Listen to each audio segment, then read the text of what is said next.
Hello everyone. We meet again in this next session. Today we are going to discuss about epistemology or the theory of knowledge. So first of all, we will start with the root of the word epistemology itself. It comes from the Greek word episteme, which means knowledge or science, and also logos means theory. So epistemology is literally interpreted as theory of knowledge, and the definition is the branch of philosophy concerned with the nature and scope or limitations of knowledge. So how far we can know something and how do we know things, and then also how knowledge relates to truth, belief, and justification. And the last one is the means of production of knowledge, atau cara memproduksi suatu pengetahuan, itu juga masuk ke dalam ranah epistemology. So when we talk about epistemology, there are of course big questions in epistemology. For instance, what's the difference between believing something and knowing something? Bagaimana membedakan antara mempercayai sesuatu dan mengetahui sesuatu. Jadi ini dua hal yang berbeda ya. Ketika kita percaya dan tahu itu, misalnya kita tahu bahwa ada berita ini, tapi kita mungkin tidak percaya beritanya. Nah ini pembeda seperti apa gitu ya, kasusnya mungkin seperti itu. Atau sebaliknya, kita percaya dengan sesuatu yang mungkin kita tidak tahu, bisa seperti itu juga. Jadi ini pertanyaan-pertanyaan, salah satunya adalah pertanyaan tersebut. Kemudian mengenai bagaimana sebetulnya kita belajar hal yang baru.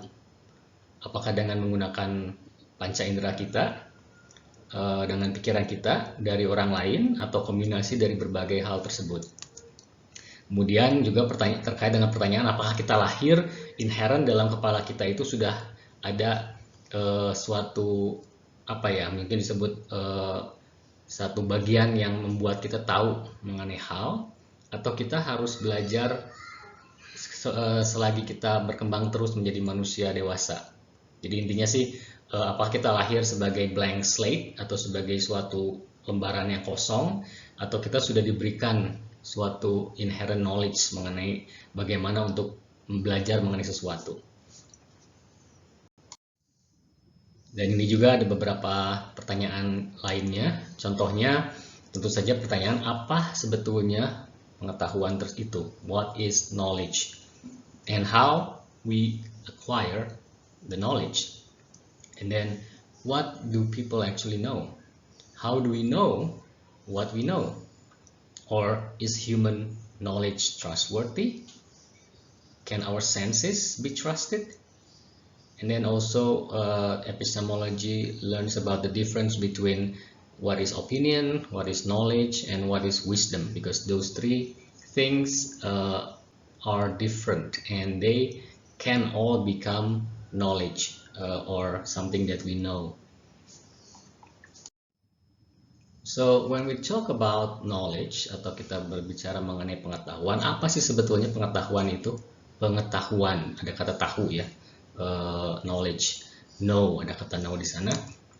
Dalam penggunaan sehari-hari, knowledge refers to awareness of or familiarity with various objects, events, ideas, or ways of doing things. Jadi bisa berkaitan dengan kesadaran atau familiaritas kita dengan berbagai objek, events, ide, cara melakukan sesuatu, dan sebagainya. What is real for me depends in part on how I come to know things.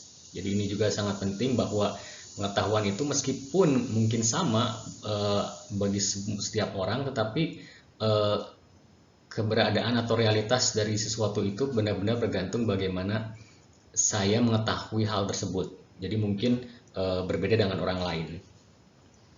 And so, related to this knowledge, philosophers often divide knowledge up into three broad domains. Jadi knowledge tersebut juga dibagi menjadi tiga supaya bisa membedakan jenis-jenis pengetahuan apa sih sebetulnya yang manusia itu ketahui. Yang pertama personal knowledge. Ini terkait dengan first hand experience, idiosyncratic preferences and autobiographical facts. Jadi karena sifatnya personal, maka knowledge ini yang semuanya terkait dengan pengalaman pribadi seseorang, sifat-sifat atau karakteristik seorang dengan pilihannya seperti apa, dan juga fakta-fakta autobiographical. Jadi ini semuanya disebut personal knowledge karena kita sendiri atau orang tersebut sendiri yang mengalaminya, sehingga dia tahu bahwa itu adalah sesuatu yang dia ketahui. Kemudian yang kedua ada disebut procedural knowledge, that refers to knowledge how to do something. Contohnya ketika kita kecil kita belajar jalan, kita belajar menangkap bola, menendang bola, naik sepeda, nyetir mobil. Itu semua adalah pengetahuan-pengetahuan yang kita dapatkan karena kita belajar secara prosedurnya seperti apa dari yang sudah dilakukan orang-orang sebelum kita. Jadi ini bukan dari pengalaman pribadi, tapi kita belajar karena ada prosedurnya. That's what it's called procedural knowledge. Dan yang ketiga adalah yang disebut propositional knowledge, yang mengacu pada general truth, ya, kebenaran yang umum, claims about the world and how we know it. Jadi misalnya lah ada teori Big Bang gitu ya, mengenai penciptaan alam semesta ini katanya dari ledakan Big Bang tersebut, kemudian akhirnya terpecah-pecah dan akhirnya setelah panas kemudian menjadi dingin menjadi sebuah bola dan akhirnya menjadi tata surya kita. Itu propositional. Jadi ditawarkan, dipropose oleh ahli-ahli, kemudian diterima oleh sebagian besar manusia meskipun mungkin tidak bisa dibuktikan, dan itulah klaim bahwa itulah yang benar. Kita tidak tahu ya, tapi itu salah satu teori. Jadi propositional ini tidak bergantung pada pengalaman pribadi, tidak ada prosedurnya, tetapi dipropose karena ada teori dan ahli-ahli yang mengatakan bahwa ini adalah kebenaran. Jadi itu 3 jenis knowledge yang menurut filsafat atau filsuf membagi knowledge tersebut dalam 3 jenis gitu ya. Jadi kita bisa lihat ketika kita mengetahui sesuatu masuknya ke yang mana gitu ya. Seperti sekarang lah, kalau kita belajar epistemologi, kamu menonton video ini, maka masuknya di mana itu? Mungkin di sini lebih masuk ke yang ketiga ya, kecuali ketika kalau kalian pernah mengalami secara pribadi bagaimana mengetahui sesuatu, yaitu bisa masuk juga ke personal knowledge, tapi biasanya ini masuk ke propositional knowledge karena ini yang disampaikan oleh filsuf. Saya sampaikan lagi sehingga bentuknya merupakan general truth ya, yang diklaim bahwa inilah kebenaran. And the study of knowledge itself broadly concerned with 4 questions. The first one is, what are the necessary and sufficient conditions of knowledge? The second one is, what are its sources? The third one is, what is its structure? And the fourth is, what are its limits? Jadi ada kondisi seperti apa yang memungkinkan suatu pengetahuan terbentuk, sumbernya dari mana, bagaimana strukturnya, dan apa limit dari pengetahuan tersebut gitu ya.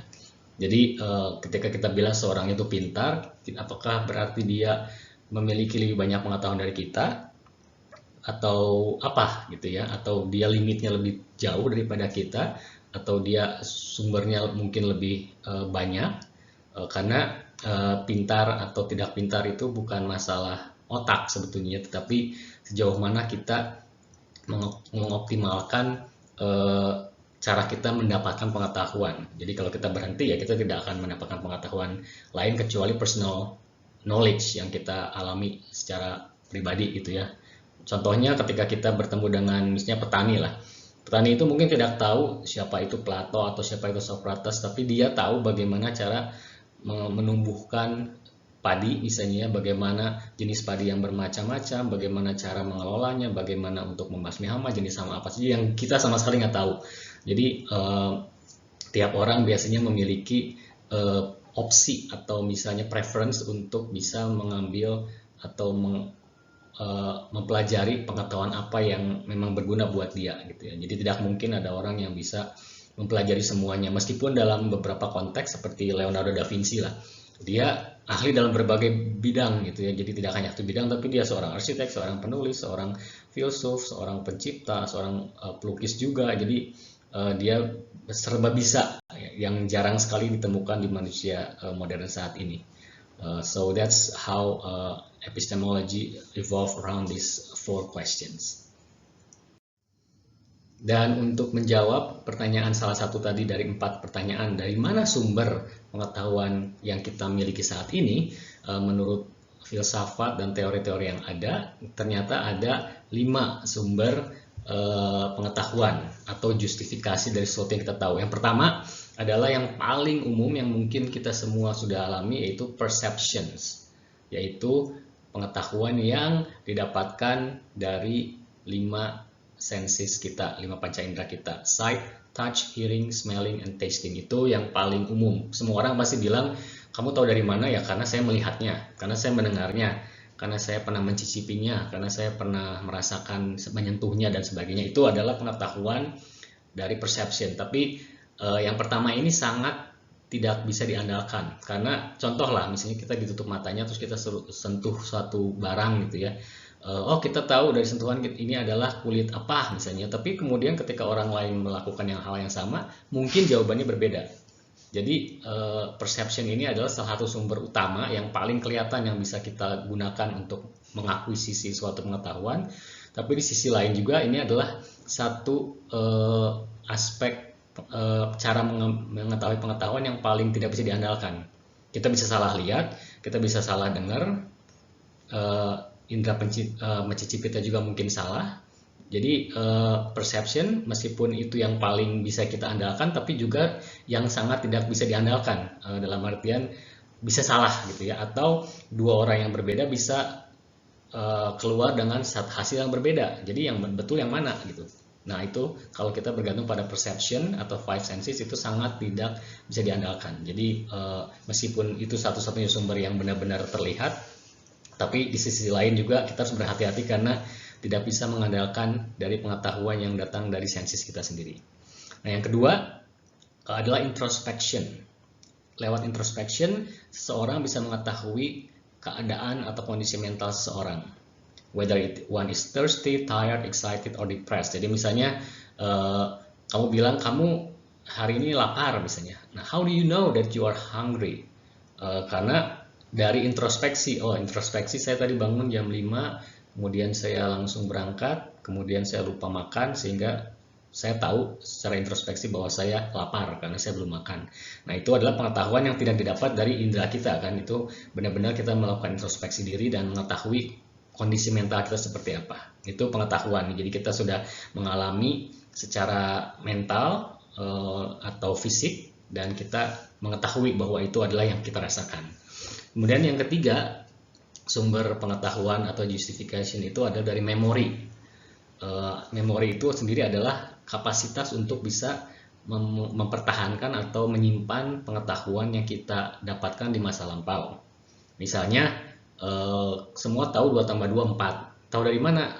Bukan kamu melihat kan? Melihat misalnya, oh di sini ada kamu menggunakan tangan 2 plus 2 atau merasakan relasi, bukan, tapi kamu mengingat waktu SD belajar matematika menghitung 2 tambah 2 4. Nah, itu adalah dari memori gitu ya. Jadi itu yang ketiga yang mungkin juga sangat sulit diandalkan karena memori kita itu tidak seperti komputer ya, bisa saja rusak atau lupa gitu dan salah. Yang keempat adalah dari akal, reason. Ini bukan alasan tapi artinya akal. Some beliefs would appear to be justified solely by the use of reason. Jadi beberapa keyakinan itu bisa dijustifikasi hanya dengan menggunakan akal, nggak bisa menggunakan yang lain ya, nggak bisa menggunakan memori, introspeksi, atau perception.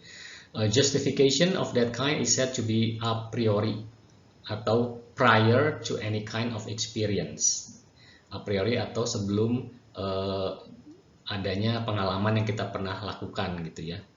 Jadi ketika kita misalnya diminta untuk coba kalian gambar sebuah bangunan atau sebuah bentuk shape yang harus hanya memiliki 3 sudut. Nah, mungkin secara akal kalau 3 sudut, saya tahu bahwa kalau 3 sudut itu pasti harus bentuknya segitiga gitu. Jadi kalian mungkin bentuknya segitiga karena secara akal kita bisa mengetahui prior to any kind of experience tanpa harus belajar dulu gitu ya. Kita tahu bahwa oke, kalau sudutnya cuma 3 berarti saya harus membuat segitiga, misalnya seperti itu. Dan yang terakhir adalah sumber pengetahuan itu dari testimoni.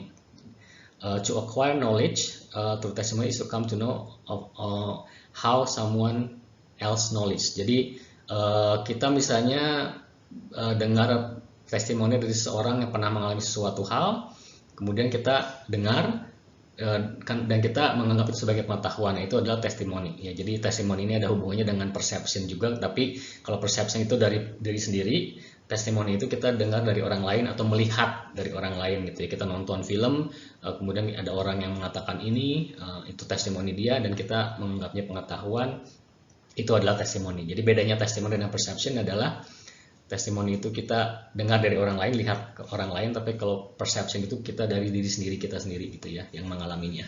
Okay, so those are 5 sources of knowledge and justification that we all can, I think, have been experiencing all of them. Semua pengetahuan kita pasti berasal dari 5 ini. Mungkin ada satu yang di luar ini, yaitu dari divine ya.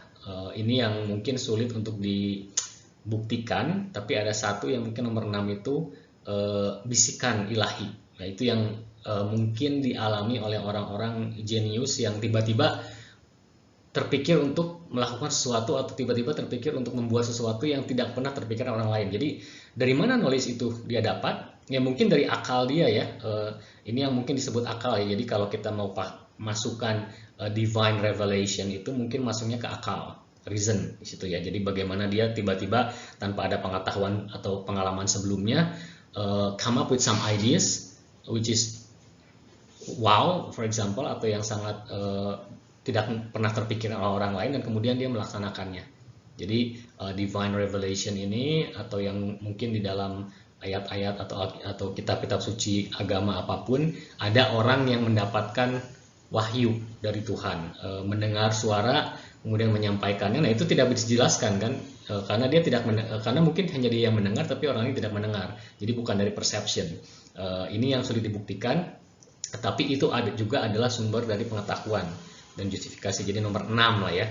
Tapi kalau mau dipaksakan, itu dimasukkan ke dalam nomor 4 ini ya, akal. Jadi sesuatu yang tidak didapatkan karena mengalami sesuatu, tapi prior to experience, sebelum adanya pengalaman apapun dia dapat, dan kemudian dia sampaikan sebagai suatu pengetahuan. Jadi itu adalah 5 plus 1 tadi, divine revelation sebagai sources of knowledge. Oke, nah sekarang kita mau balik lagi ke kalimat atau kata proposition yang tadi disebutkan sebelumnya. Apa sih proposition itu? Ketika seseorang atau seorang ahli teoris mengatakan suatu hal, mengenai suatu hal juga, kemudian dia itu berarti sedang melakukan proposition ya, memberikan proposisi. Jadi proposition itu adalah sebuah kalimat, a sentence expressing something true or false, simply like that. So the content or meaning of a meaningful declarative sentence, they may be true or false. Misalnya proposisinya adalah di alam semesta kita itu jumlah bintang itu tidak terhitung. Nah, itu sebuah proposisi gitu ya. Apakah betul atau enggak? Ya, bisa dibuktikan atau tidak bisa dibuktikan. Kemudian contohnya, the meaning of such a sentence, I am warm, always expresses the same proposition whoever the speaker is. Jadi siapapun yang berbicara, ketika dia mengatakan saya merasa hangat, maka artinya itu selalu sama gitu. Nggak mungkin ada seseorang yang berpikir artinya berbeda gitu. Jadi itu adalah contoh dari suatu preposisi. Proposisi yang tadi dibagi dalam 2 jenis tipe. Yang pertama analytic proposition, dan yang kedua synthetic proposition. Yang pertama, analytic proposition ini be justified in believing them just so far as we understand the meaning. Contohnya, ketika seseorang mengatakan semua segitiga itu memiliki tiga sisi, atau ketika seseorang mengatakan semua bachelors atau semua orang yang belum menikah, yang masih jomblo itu adalah orang-orang yang tidak menikah. Nah, ini semuanya ini adalah analytic proposition. Kenapa? Karena pernyataan tersebut dapat dijustifikasi sejauh kita memahami artinya. Jadi kita misalnya tahu arti dari jomblo, berarti kan jangankan menikah ya, punya pacar pun belum. Jadi ketika seorang mengatakan semua jomblo itu belum menikah, ya kita bisa katakan itu betul gitu ya, karena definisi jomblo tersebut kita tahu sejauh kita pahami bahwa seorang yang masih single. Atau all triangles have three sides, kita juga tahu secara introspection bahwa kita belajar segitiga itu nggak ada yang sisinya 4 atau 2. Jadi ketika seorang mengatakan all triangles have three sides, kita bisa mengatakan oh iya betul, karena saya sejauh ini tahu bahwa artinya seperti itu ya, segitiga itu pasti yang 3 sudut. Tapi yang sintetik ini bersifat lebih pada kesimpulan yang tidak bisa dinyatakan betul atau salah gitu ya. Jadi seorang filsuf Immanuel Kant mengatakan bahwa semua proposisi mathematical itu sintetik. Contohnya di sini, ketika seorang mengatakan semua jomblo itu tidak bahagia. Nah, ini adalah sintetik. Jadi kita bisa memahami satu proposisi lain di luar itu, berarti yang mengatakan semua yang menikah itu bahagia atau semua yang memiliki pasangan itu bahagia, sedangkan yang tidak memiliki pasangan tidak akan bahagia. Atau ada pernyataan all bodies are heavy, semua tubuh itu berat. Nah, ini juga kan sebetulnya sintetik dalam artian dia tidak bisa dipahami betul atau salahnya, tidak bisa dipastikan betul salahnya itu berdasarkan pengetahuan yang kita dapat, tapi berupa sintetis. Berarti ini kita harus bisa memahami juga konteks lainnya, dalam artian kita harus memahami kenapa dia mengatakan all bodies are heavy, dalam konteks apakah. Jadi kita tidak bisa menentukan saat itu juga bahwa ini adalah kebenaran atau salah gitu. Kita harus lihat konteksnya. Makanya ini sifatnya sintetis karena ada pernyataan A, ada pernyataan B, kemudian ada pernyataan C gitu ya. Ya kita bisa menyatakan all bachelor are happy misalnya ketika misalnya ada hasil penelitian yang melakukan survei pada semua bachelors, tingkat kebahagiaannya dan ternyata tidak bahagia misalnya, itu kita bisa nyatakan betul. Jadi harus ada kaitannya juga gitu dengan konteks lain. Beda. Jadi kita bisa lihat bedanya ya. Analitik itu sesuatu yang kita langsung bisa bilang oh ini betul, ini salah.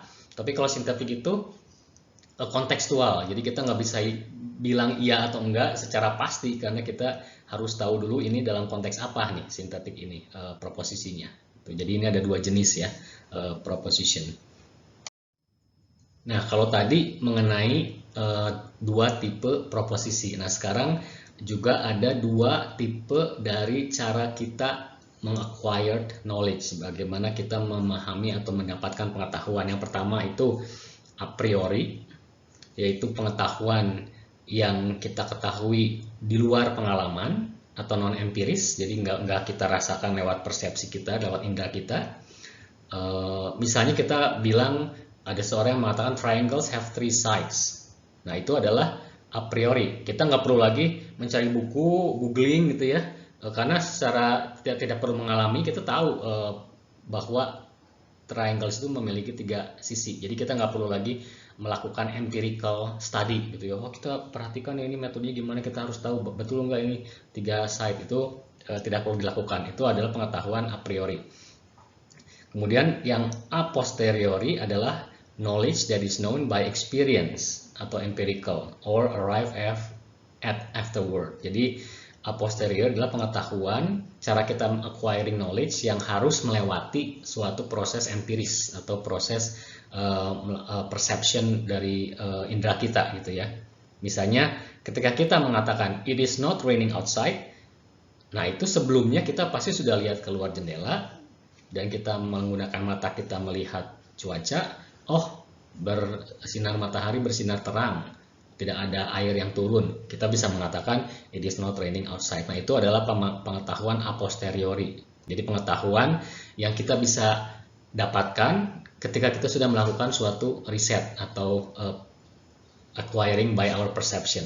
Tapi kalau a priori, ya contohnya selain yang triangle have 3 sides, kita bisa bilang apa ya contohnya ya.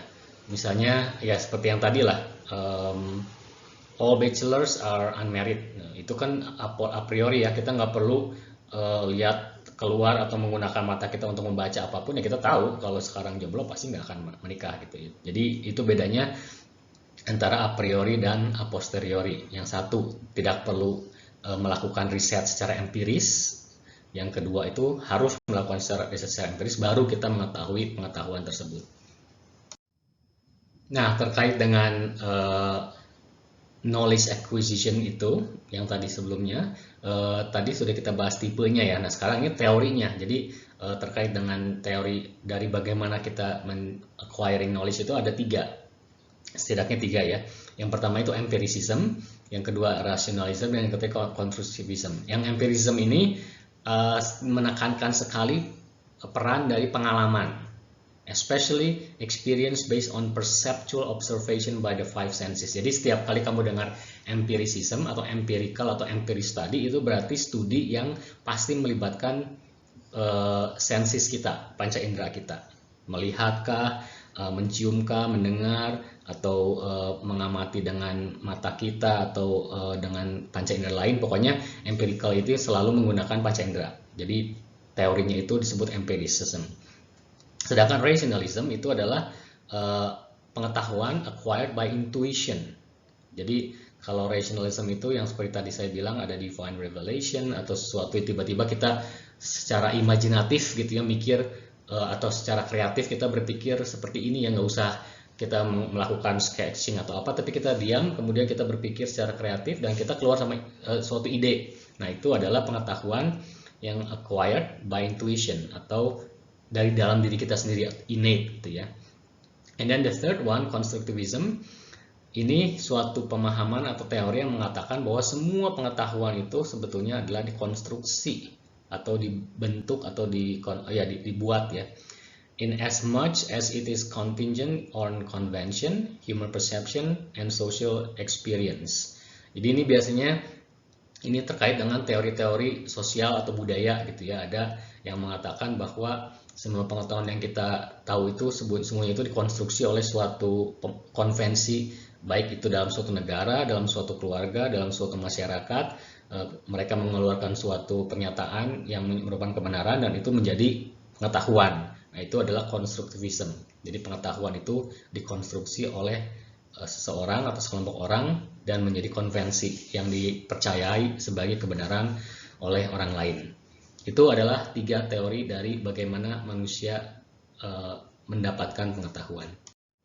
Informasi baru bagi kalian, at least kalian tahu secara sangat fundamental apa itu epistemologi, bermain di apa saja di epistemologi tersebut, tipe-tipe pengetahuan dan cara kita mengetahui sesuatu, dan ya saya rasa apapun itu nanti hasilnya, saya yakin pembahasan ini pasti memberikan sesuatu yang baru bagi kalian ya, dan saya rasa ini bisa berguna juga buat mengetahui atau kalian menjadi lebih kritis ketika kita mendapatkan informasi yang zaman sekarang itu kan kita dibombardir oleh informasi segitu banyaknya, kita bisa pilah-pilah dan kita bisa saring mana yang betul yang saya mau yakini atau mana yang saya tidak perlu concern sama sekali ya, di ignore saja, karena ini membutuhkan satu